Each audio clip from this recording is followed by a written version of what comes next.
김큐의 경제뉴스 큐레이션. 저는 코너지기 배아량 리포터입니다. 어렵고 복잡한 경제 한 큐에 정리해 주실 김큐, 안녕하세요. 네, 어서 오십시오.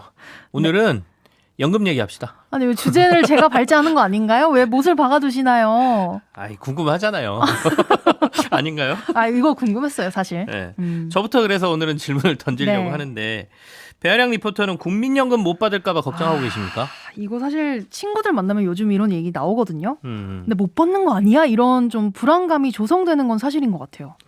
아마 젊은 세대일수록 좀 그럴 것 같기는 해요. 나는 연금 수령 시기가 한 30년 정도 남았는데 네. 지금 언론에 나오는 국민연금의 고갈 시기가 2055년 뭐 이렇게 얘기되니까 야, 그럼 나는 못 받는 거 아니야? 그러니까요. 이렇게 생각들 하시는 거죠. 근데 다만 이제 고갈이라는 단어 때문에 오해가 좀 있긴 한데 연금 고갈 시기라고 언급되는 때가 되면 국민연금이 땡전 한 푼 없어서 연금을 못 준다 이런 의미는 아니거든요. 그래요? 그리고 또 지금도 표현이 좀 간접적이긴 하지만 연금법에 사실상 의무지급으로 해석될 만한 조항도 존재하고 있습니다. 그래서 많은 분이 내가 낸 것보다 덜 받을 가능성에 대해서 또는 손해를 볼 가능성에 대해서는 걱정은 하고 계시는데 못 받는다?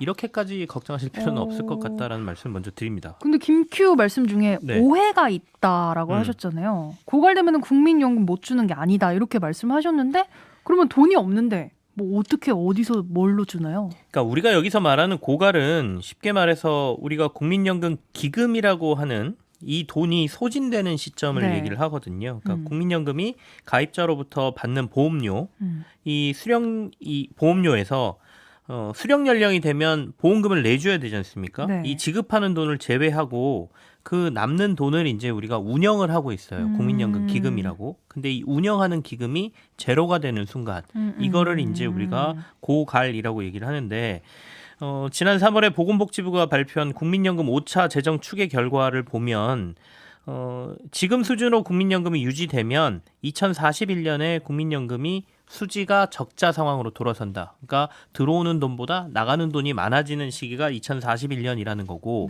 나가는 돈이 많으니까 금고에 모아둔 돈이 조금씩 줄어들 거잖아요. 이 줄어드는 돈이 영원이 되는 순간이 수치상으로는 2055년이다 이런 얘기거든요. 근데 우리가 오늘 벌어서 오늘 쓴다라는 얘기 있지 않습니까? 국민연금 역시도 이때가 되면 물론 기금은 없어지지만 그날 보험료를 내는 사람들 돈이 들어오겠죠. 그러면 내줘야 되잖아요. 그러니까 내주고 하는 거는 할 수 있다라는 거예요.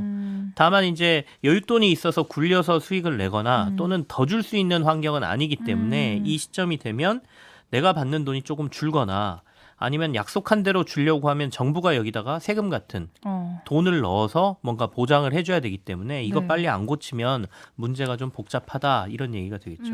그러니까 아예 못 준다 이거는 오해고 들어온 돈보다 나갈 돈이 많아지니까 연금 수령액을 이대로 가면 깎아야 한다?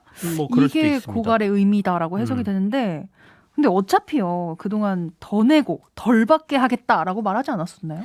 맞습니다. 그래서 답은 좀 정해져 있는데 이 답을 답안지에 정부가 못 쓰고 있다 이렇게 볼 수도 있거든요. 그러니까 이런 거죠. 그러니까 뿌리가 썩어가는 아주 큰 사과나무가 있어요. 이 나무를 살리려면 이 썩은 뿌리를 잘라내야 합니다. 근데 막상 자르려고 보니까 썩은 부위가 꽤 커요. 그래서 이걸 잘라버리면 나무는 자라는데 과실수로서의 역할을 제대로 못할 것 같단 말이죠.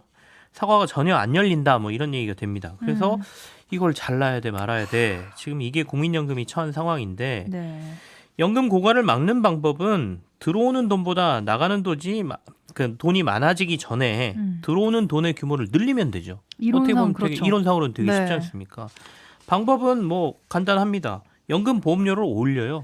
돈 내는 거 더 내게 하면 더 들어오잖아요. 그게 있고요.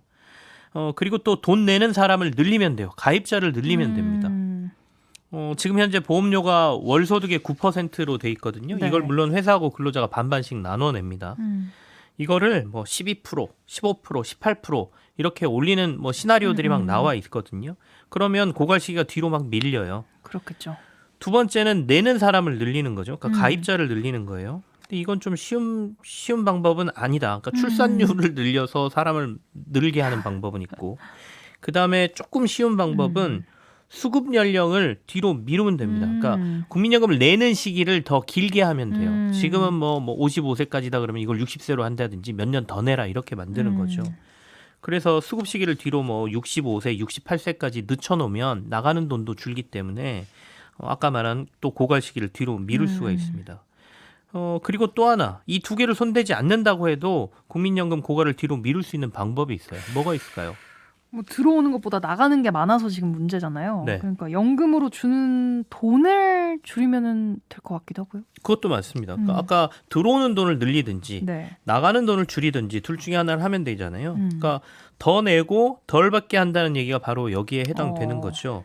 이른바 이제 소득 대체율이라는 게 있는데 내가 직장 생활하면서 받은 월급이 한 400만 원 정도였다고 하면 국민연금으로 200만 원 정도를 받으면 이거는 소득 대체율이 50%라고 하는 거죠. 네.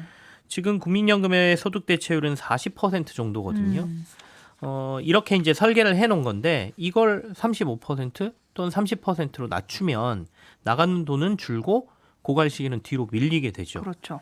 근데 당장 이거 들으면 사람들이 이거 받아들일까요? 나 돈 계속 내고 있는데 쉽지 않을 월급에서 것 같네요. 맨날 9% 그러니까 나랑 회사랑 9%씩 쌓아서 이만큼 내놨는데 정작 받아가는 돈을 줄이라 그러면 그렇죠. 정부가 줄인다 그러면 다들 기분 나쁘시잖아요. 그렇죠. 그리고 지금 물가는 오르고 연봉은 안 오르고 있는데 그러다 보니까 국민들의 심리적인 저항이 꽤 큰 사안이에요. 그러다 네. 보니까 결정을 또 못 하고 있다 이렇게 봐야 되죠.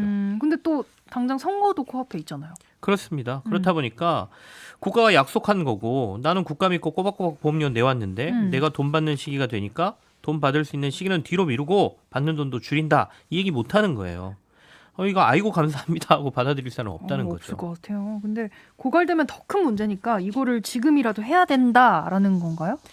그래서 이제 이번 정부가 국정과제 중 하나로 연금 개혁을 꼽아놓은 거지 않습니까? 근데 막상 어제 보건복지부가 내놓은 제5차 국민연금 종합운영계획안을 보니까 뭐 특별한 게 별로 없더라는 거죠. 그러니까 핵심은 정하지 않고 두루뭉술한 방향성만 담아놨다라는 평가가 좀 많이 나오고 있습니다. 그러니까 어떤 얘기들이 들어있냐면 보험료 인상은 불가피할 것 같다. 그래서 얼마를 올리는데 그거는 추후에 논의해볼게. 뭐 약간 이런 거고요. 소득 대체율 높이는 것도 신중하게 검토해 보겠다. 근데 그건 또 어떻게 공론화를 통해서 국민연금 개혁안과 함께 한번 논의해 볼게. 이렇게 돼 있는 거예요. 그러니까 약간 이슈를 피해간다는 느낌이 들죠. 그러게요. 추상적이네요. 앞서 말씀하신 것처럼 선거도 있고 그러다 보니까 고갈 시기를 늦추는 방안들이 어떻게 보면 고통을 수반하는 국민들의 여론이 좀 안 좋아질 수 있는 것들이기 때문에 고양이 목에 방울 달기는 지금은 내가 하지 않겠다라는 의사를 좀 밝힌 거 아닌가 싶습니다. 그러면 일단은 다 밀어놓은 상태인가요? 몇 가지는 정해진 것도 있습니다. 그러니까 우선 앞서 처음에 혹시 국민연금 못 받을까 걱정이십니까? 제가 물어봤잖아요. 네네네. 그러니까 국민들의 여러 가지 불안감이 좀 있다 보니까 연금법에 아예 직접적으로 정부가 지급을 보장한다는 명확한 문구를 넣겠다 이렇게 얘기했습니다. 이 얘기는 연금법 개정을 추진한다는 얘기거든요. 그래서 아예 명시화가 될 것 같아요. 이거는 뭐 국민들의 불안감을 네. 잠재울 수 있으니까 나쁘지 않은 것 같고요. 또 그동안 국민연금과 관련해서 불합리하다는 지적을 받은 제도들이 몇 가지 있거든요. 이들을 좀 개선하겠다라는 얘기도 나왔습니다. 대표적인 게 기초연금을 받게 되면 국민연금 이건 이제 나중에 국민연금 수령 시기가 돼서 받는 국민연금을 우리가 노령연금이라고 하거든요. 네. 근데 노령연금하고 기초연금을 같이 받으면 노령연금을 감액하는 제도가 있었어요. 이게 좀 불합리하다라는 거죠. 왜냐하면 내가 계속해서 돈 내서 내가 적립한 거 받는 건데 왜 내가 기초연금 수급 대상자가 되면 내가 받아야 될 돈을 줄이니? 그러게요. 라고 불만을 제기를 했거든요. 그렇다 보니까 이 감액 제도를 좀 고치겠다라고 정부가 발표를 했습니다. 이 기초연금은 국민연금하고 상관없이 정부가 65세 이상 노인 중에 소득 하위 70%에게 한 30만 원 정도 지급하는 거거든요. 네. 근데 이거는 국민연금 돈으로 주는 게 아니라 정부의 세원으로 주는 거기 때문에 두 개는 좀 구분돼 있어요. 근데 이 감액제도 폐지를 검토하겠다라는 내용이 지금 들어 있고요. 네. 더불어서 반대로 그러면 기초연금은 정부가 아까 세금으로 준다고 하는 이 기초연금은 단계적으로 30만 원에서 40만 원 정도로 인상한다라는 내용도 들어 있어요. 그래요. 근데 지금 들어보니까 뭐 인상하고 이런 건 다 돈을 쓴다는 거잖아요. 지금 국민연금 고갈 이야기를 우리가 하고 있었는데 네. 돈을 쓴다고요? 그러니까요. 물론 장기적으로 앞서 얘기한 국민연금에 대한 개혁 방안하고 같이 논의해서 그 기준에서 구체화한다 이렇게는 돼 있지만 어쨌든 이번 발표에서 앞서 이제 국민들이 좀 싫어할 내용은 두루뭉술하게 방향성만 제시를 했고요. 돈을 좀 써야 되는 내용은 확정적으로 전면에 내세운 느낌이거든요. 그러니까 불합리하다라는 지적을 받아왔지만 노령연금 감액제도를 통해서 지난해 말 기준으로 13만 명 정도의 수급자가 1,906억 원의 연금을 깎였습니다. 오. 이거는 국민연금 입장에서는 돈을 덜 준 거잖아요. 네. 그러니까 어떻게 보면 고갈 시기를 뒤로 미룰 수 있는 나가는 돈을 아끼는 제도거든요. 근데 이게 이제 사라진다는 얘기가 되겠고요. 언제가 될지는 모르겠지만 두 번째는 기초노령연금 확대는 국민연금 재정하고는 큰 상관은 없습니다만 이거 세금 써야 되는 거지 않습니까? 네. 근데 지금 세수가 부족하다고 정부가 난리죠. 네. 그럼에도 불구하고 뭐 여러 가지 예산을 줄이는 상황에서 노령연금 확대는 시기적으로 언제가 될지는 모르겠지만 아무튼 뭐 30만 원에서 40만 원대로 올리겠다라고 얘기를 하고 있으니까 이것도 시기적으로 보면 지금 얘기할 건가 싶기도 한 상황이죠. 그러게 이게 들어보니까 복잡하게 다 여기저기 얽혀 있는 것 같은데 김큐는 이 문제 어떻게 해결해야 된다고 보시나요? 전문가들도 못 내놓은 해결책을 제가 낼 수 있을 개인적인 텐데. 의견이 궁금합니다. 근데 복합적인 방안밖에는 없는 것 같습니다. 그러니까 이번에 굉장히 코미디 같은 일이 좀 벌어졌는데 국민연금 재정계산위라는 곳이 있어요. 네. 그러니까 연금법에 따라서 5년마다 국민연금 상황을 점검하고 앞으로 어떻게 운영해야 되는지 보고서를 내는 거거든요. 네. 그래서 이 방안이 나오면 이걸 가지고 10월까지 국회에 제출해서 국회에서 통과가 되면 5년 동안 그렇게 네네. 국민연금을 운영하는 겁니다. 근데 이번에 이 재정계산위원회라는 곳에서 24개 안을 들고 나왔어요. 24개 아니요? 네. 이거를 보건복지부가 골라서 최종 보고안에 담은 건데 이 24개 안 시나리오를 담은 게 아니라 그냥 방향성만 제시한 게 어제 발표였다고 보시면 되죠. 24개면은 이거는 답이 없다. 뭐 어떻게 해석해야 되나요? 이거? 사실상 그런 거죠. 그러니까 누가 돈 써서 어떤 컨설팅 업체에 해결책을 좀 찾아봐 주세요라고 의뢰를 했는데 한두 개도 아니고 선택지를 24개를 가지고 와가지고 자, 이 중에 결정하십시오라고 하면 그게 말이 되는 건가요? 지금 어지럽습니다. 굉장히. 그러니까 보험료율을 올리면 이렇게 됩니다. 아까 제가 뭐 15%, 18% 네. 얘기했잖아요. 지금 9%를 뭐 13%, 15%, 18%로 올리면 이렇게 됩니다라는 안. 그다음에 수급 시기를 뭐 몇 세로 늦추면 이렇게 됩니다라는 안. 그리고 거기에 앞서 얘기한 것처럼 그 소득 대체율을 이렇게 만들면 이렇게 됩니다. 이런 것들을 다 통합해 가지고 24개 시뮬레이션을 해 가지고 그냥 가지고 온 거거든요. 그러니까 이건 어떻게 보면 무책임하다 이렇게 볼 수도 있는 거죠. 그러니까 근본을 손을 대지 못하니까 그러니까 국민연금이라는 제도가 처음에 만들어질 때 하고 지금의 상황이 완전히 바뀌어 네. 있거든요. 그러니까 당시 처음에 도입될 때만 해도 우리나라를 비롯해서 많은 나라들이 인구 감소를 걱정하는 상황이 아니었어요. 그랬죠. 노령화를 걱정하는 시기도 아니었단 말이죠. 그러니까 당연히 내는 사람이 더 많고 돈을 타가는 사람은 적은 구조로 이제 만들어졌다는 거죠. 근데 그 근본 자체가 지금 바뀌어 있잖아요. 맞아요. 그러면 이 근본 문제를 해결하지 않으면 어떤 해결책도 땜질식이 될 수밖에 없는 상황인데 돈 내는 사람을 늘리려고 보니까 출산율을 만져야 되는데 이게 앞으로 아이를 국민연금 때문에 많이 낳아 주십시오. 이건 말이 안 되잖아요. 이거 되지도 않죠. 그래서 도리어 이민이라도 지금 받아야 되는 상황이다. 인구를 늘리려면 국가 경쟁력이나 노동력 확보도 중요하기 때문에 개인적으로는 늦기 전에 이 이민 정책도 좀 적극적으로 검토를 해야 된다라는 게 있고요. 그리고 이제 전체적으로 봤을 땐 다른 것들도 이제 고민을 해야 되는 상황이 된 거죠.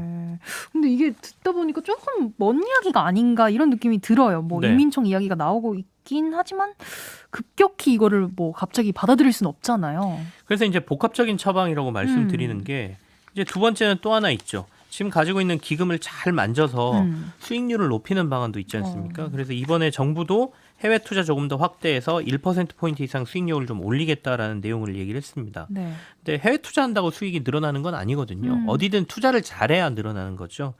결국에는 인력 문제인데 그래서 정말 초고 연봉을 주고라도 고급 인력을 기금운용본부에 좀 채용을 해서 1, 2% 수익만 높여도 고갈 시기가 4, 5년 밀리거든요. 네. 그러니까 돈은 더 주더라도 우리가 더 큰 효과를 낼 수 있다면 이런 인력들 충분히 채용해서 수익률 높이는 방안을 좀 고민을 해야 된다라는 생각이 들고요.